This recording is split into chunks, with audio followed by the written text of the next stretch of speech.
Hi, I'm Liz Grasswich, Executive Director of Public Affairs and Communications for the Los Angeles County Office of Education, and today I am here with Patrick G., as we call him. He is the Assistant Superintendent of Technology and Innovation with Lynwood Unified School District, and I am so excited to be here today with you, Patrick.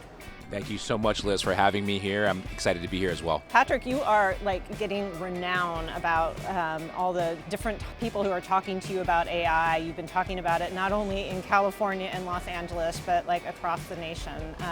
Share a little bit about that. Yeah, let me first start by just saying that I really appreciate the work that LACO has done. Being able to develop our policies and our guidelines alongside LACO has been really beneficial for us as an organization. So thank you for all your efforts in terms of supporting us as well. So in terms of AI, where we see ourselves right now is really developing AI literacy across the board. It's really important to make sure that parents, students, families, our community, our staff, it develops that fluency and literacy that's needed to really use AI effectively in their work. And so when we think about how we do that, we want to make sure we build capacity, we provide professional development for our teachers, really giving them opportunities to explore, to really play with the tools, to really use it on the day-to-day basis, for whatever work and every use case that they have. Why is AI literacy so important? When it comes to jobs of the future that don't exist, right, I think being able to develop that competency, right, and develop that knowledge and skill is so essential in today's age. I think 66% of employers now, 2/3 of employers, I think there was a study from Microsoft, they won't hire anyone that doesn't have those AI skills. Right, so if you look at the job market, you look at the economy, you look at how the world is moving, AI is in everything. AI is embedded in all the tools that we use. AI is probably in your phone, in your watch, everything, right? So having that literacy component, having that ability to understand how it works, how to explain it, how to use it, is so important and so essential for our kids, our learners in today's age. One of the things I've been so impressed with what you've been doing is, and this really speaks to AI literacy, is in some ways kind of just playing with tools, right? Share a little bit about what you've been up to. Yeah, so I think when it comes to tools, we've been actually exploring a lot of different tools. There's a tool called Playlab.ai that we really love because it's free. They want to democratize AI for education. And so that resonates with our organization and our staff. And so, our vision is that every teacher is going to be able to create some type of AI app, AI bot that assists them in their classroom.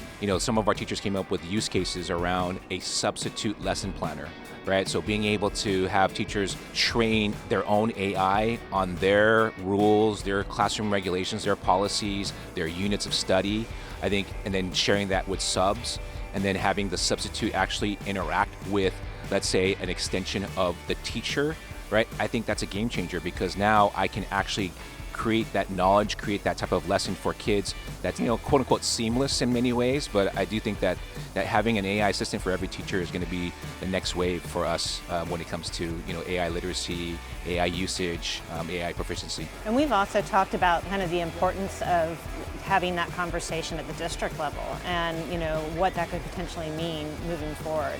Yeah, I have the fortunate opportunity of, working for the LACO Superintendent of the Year, Dr. Gittisriboongul Crossrate. He is an equity warrior. He's an equity champion, right? And so being able to really bring in resources and tools for everyone is part of our DNA, right? So when it comes to AI, AI is not going to be a gap for us, right? We want to make sure that we look at kids with an asset-based approach.